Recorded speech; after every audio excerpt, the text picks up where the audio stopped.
This is Political Animals.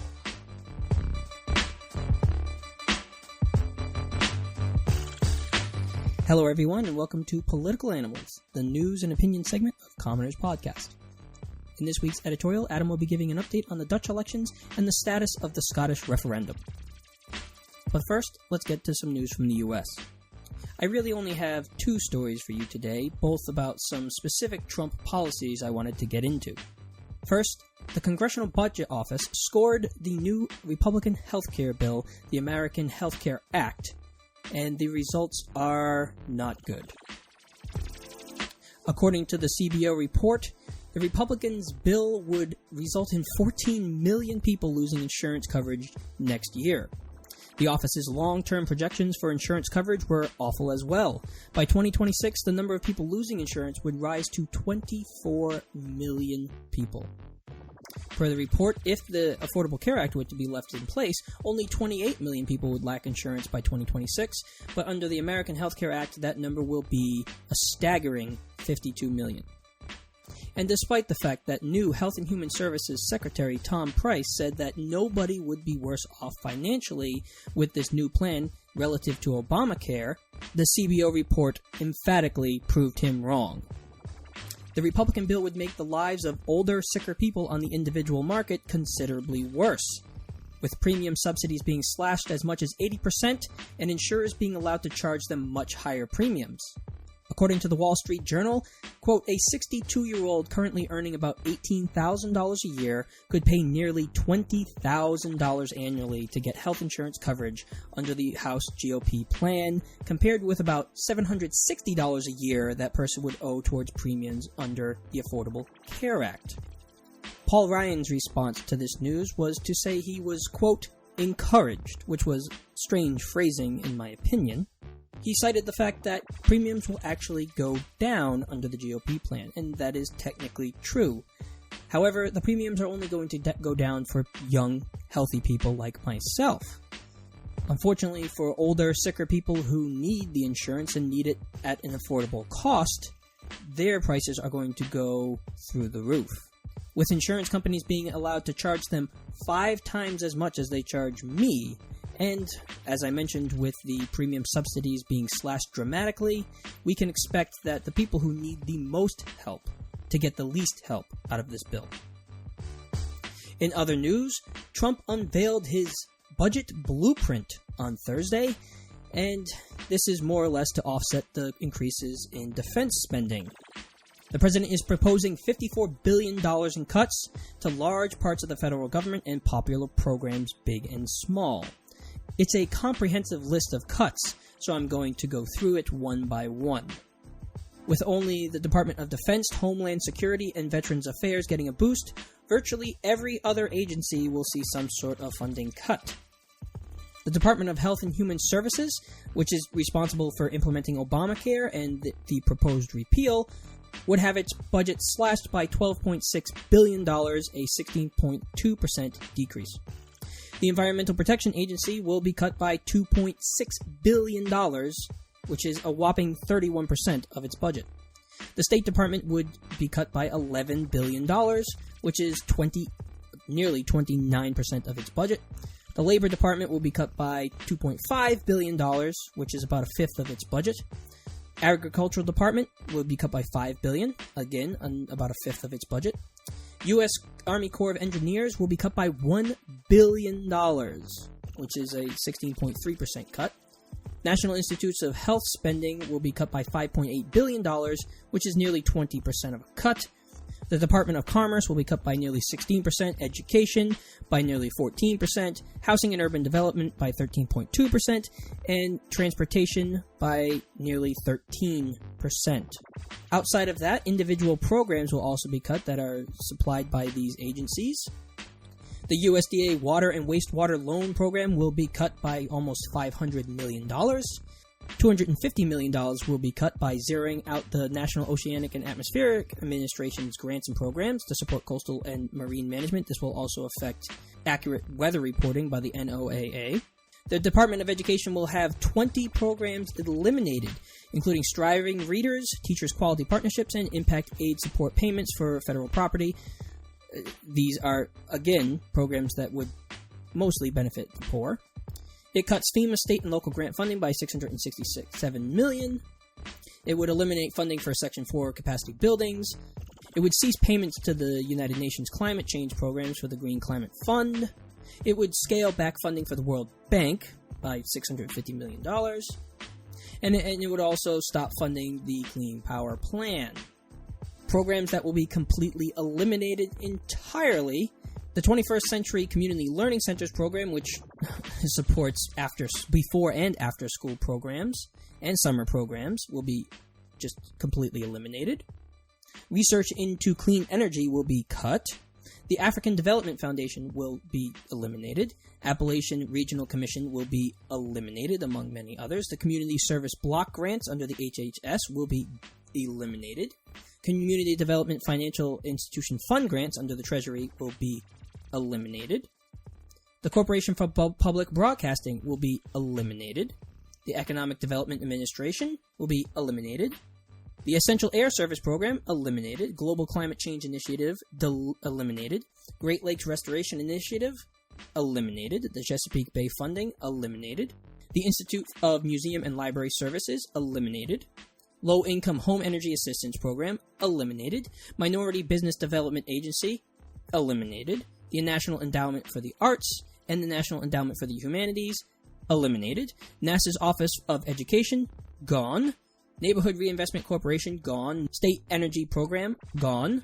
United States Interagency Council on Homelessness, gone. Weatherization Assistance Program, gone. And McGovern-Dole International Food for Education Program, eliminated. As you can plainly see, these cuts overwhelmingly and disproportionately hurt the poor. The very segments of the population that helped to elect Trump. The very segments of the population who believe that he would be their savior, that he would stick up for their interests. As we can see with the health care that he is proposing, with his budget that he's proposing, looking out for the little guy is the least of his worries. Although sadly, I am hardly surprised. We've elected a billionaire oligarch who will do nothing to change the status quo. In fact, he's only going to make it worse. And with that incredibly depressing news, I'm going to hand it over to Adam. Adam, I hope that this week was better for you than it was for me. Thanks, John. It sounds as if it's been a rather tumultuous week in the States, and after a few quieter weeks in Europe, we've had a real barn burner of a week ourselves, with a royal assent, a referendum announcement, and an election. Today is Update Day. All of the following are updates from some of the stories that we've been covering over the past couple of weeks. So first, we'll head back to the Netherlands. The Dutch elections were held this Wednesday. This week, and they were the first post-Brexit, post-Trump test for the populist movements gaining influence across the Western world and in Europe in particular. The Dutch have had the first of 3 European elections this year in which the populist right wing has been trying to gain some traction, and Geert Wilders was the name to know. Wilders is the leader of the vehemently anti-Islam Party for Freedom, the PVV, which wants to ban the Quran and shut down mosques. He's a pro-Trump, anti-EU, culturally right-wing politician who has made a name for himself using derisive and controversial rhetoric, for instance calling Moroccan residents in the Netherlands scum. Now, polling for the PVV was sitting at a high in December, a few weeks after Trump's presidential victory, with an expected 32 to 36 seats in the 150-seat chamber. They would end up being the largest party. However, over the past few weeks in particular, polling data has shown a collapse in the PVV vote, culminating in election night itself, where, much to the relief of pro-Europeans and liberals, Wilders' party was held to second place, with only about 20 seats. Now, the incumbent Prime Minister, Mark Rutte, his party, the VVD, lost 10 seats, but ended up with the largest number of seats in the chamber at 33, meaning that he'll likely hold on to his premiership. However, Rutte has a difficult task ahead. The results also showed a collapse in the centre-left Labour Party and the rise of the centrist D66 and CDA. The biggest winners of the night, though, were the Left Green Party, with a 10-seat increase. And John's favourite party, the Party for Animals, more than doubled their seat take from 2 to 5. John will be happy about that one. The challenge now is government. To form a government, the Prime Minister has to have the confidence of half the chamber, in this case 76 seats, with Geert Wilders' 20 seats ignored because all the parties have essentially pledged not to work with him, the most likely coalition, in my opinion, is a centre-right coalition with the current Prime Minister's centre-right party, the VVD, the centrist CDA and D66, along with the smaller conservative Christian party, the Christian Union. Now, these guys are not to be confused with the crazy Reform Christian party that we were chatting about in our Dutch election special, but they did actually manage to retain their 3 seats. Now, these 4 parties together have exactly 76 seats, the smallest majority possible. To give you an example of majorities in working parliaments, the current UK government is in government because the Conservative Party has 50% of the seats plus 12. This means that if 12 Conservative MPs decide to rebel against any piece of legislation, whatever the reason, the government isn't able to enact that legislation. In fact, happened this week. A government proposed increase in taxes for a small subset of the population, but that was backtracked after too many Conservative MPs threatened to rebel against the legislation. In the Dutch case, with a majority of 1, it'll be much harder to manage, especially when there are 4 parties and the MPs that can rebel aren't even within your own party. But barring fights and deals to come, many are breathing a sigh of relief over the failure of Geert Wilders to perform as expected. Well, or was it failure? One of the things I'm most worried about in the elections in Europe as they progress this year is the perceived failure of the right-wing populist. We may feel safe now that Geert Wilders has been put in his place, but look at what he's accomplished. He's increased his share of the seats in the chamber and by extension the share of the vote. He's been able to pull the mainstream of Dutch politics to the right, forcing Mark Rutte and others to adopt more right-wing isolationist rhetoric. And then we need to ask what success is. Is success electoral success for the populist right, or is it ideological success? Consider Brexit again. UKIP are widely regarded as the catalyst for the Brexit referendum. By threatening to steal votes from the Conservatives, it forced David Cameron, an ardent pro-EU Prime Minister, into a referendum on the UK's membership of the EU. Rhetoric was dictated by the right-wing populists, and ultimately, through a desire for sovereignty, justice, or a return to the golden days of British dominance, Britain chose to leave. Now, UK have never been an electoral success. They've currently got 1 MP. At their most, they had 2 MPs. They've lost the last series of by-elections that they've competed in. They have a smattering of local councillors, but they don't run a council. But UKIP are one of the most successful parties of this century. They accomplished their raison d'etre. Bearing that in mind, we should be conscious and cautious of our interpretation of results over the next year. The far right may not compete as expected electorally, but that does not mean that we can sit back and breathe a sigh of relief. We have to be aware of the ideological impact on our political society and be ready with powerful, compelling counter-arguments. Ideologies don't stop. The anti-populist Dutch now have a few years to show viable, compelling alternatives to Wilders. It's going to have to be authentic, it's going to have to be just, and I think it's going to have to be patriotic. Let's just hope they have the mettle to accomplish it. Now we head back to the House of Lords. Last time we checked in on this repugnant affront to modern democratic sensibilities, the unelected peers were busy adding their own amendments to the legislation that would authorise the Prime Minister to commence Article 50 negotiations. Ironically enough, these amendments included a guarantee of permanent residency to EU citizens already living in the UK, and a guarantee that Parliament would have the final say on the final deal of the conditions of the withdrawal from the EU. Now there's a mouthful. Essentially, the unelected peers wanted the elected Commons to do the job it was elected to do. The irony is palpable. After said amendments had indeed been amended, the Brexit bill was sent back to the House of Commons for review and approval, where both amendments were swiftly rejected and sent back to the House of Lords with a "no, seriously, we're not kidding around" attitude attached. And what did our brave lords and ladies do? They quickly passed the bill without amendment, citing government threats to abolish the House of Lords and whatnot. Finally, just this morning, the Queen gave her royal assent, because affronts to democracy don't end at the House of Lords in the British system, gave her final assent to the British legislation, giving Theresa May the full authority and power of the Crown to take the United Kingdom out of the European Union. Over the cliff we go. Well, maybe not all of us. On Monday, First Minister of Scotland, Nicola Sturgeon, threw down the gauntlet for a second independence referendum here in Scotland. The constitutional issue of Scottish independence is, and has been, the primary issue that informs every other political issue since 2012, when the first referendum was called. After 2 years of campaigning, the Scottish voters decided to stay in the United Kingdom, with 45% in favour of independence, but 55% in favour of the Union.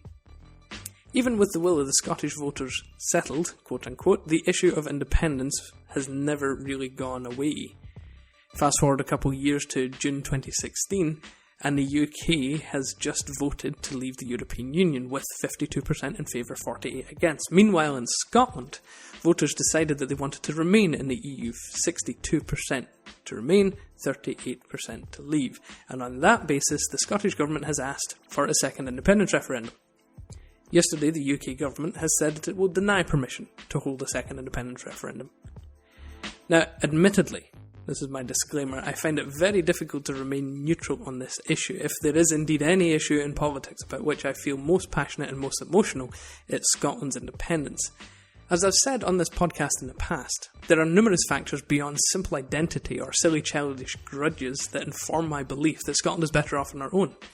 Administrative efficiency of small states, pursuit of equality of every person beyond the UK's inherent class system, a globalist, non-isolationist outlook, an emphasis on social justice, and a desire to see the market live within the society and not the society within the market. My desire is to see Scotland as an independent, progressive, liberal republic. So when the Scottish Government is told that in the face of significant constitutional change in the UK, which was substantially rejected by Scottish voters, that we cannot then reconsider our position is, I believe, democratically outrageous. The rhetoric from the UK government is palpably ironic. Theresa May talks about forcing Scots to make a decision on the basis of unknowns, while her Brexit Minister David Davis has admitted that there are no economic analyses of a potential Brexit negotiation ending in a no deal. Not to mention the lack of planning for an initial leave vote back in June. Theresa May talks about the SNP peddling divisive nationalism, while it was English nationalism that pulled us all out of the EU. Theresa May makes noise about the importance of the UK's single market for the Scottish economy, while making plans to pull the UK out of the biggest single market in the world and the most important and significant to the UK economy. Theresa May continues to talk about getting a deal which is beneficial to all parts of the UK while emphasising the need to protect the national interest. Scotland's wishes be damned. The problem for the UK government is that there is little difference in the philosophy behind the UK's Brexit vote and an independence vote in Scotland. At the root of both issues are centres of power far away that don't understand local issues, that aren't representative of regional communities, and that aren't elected by the regions.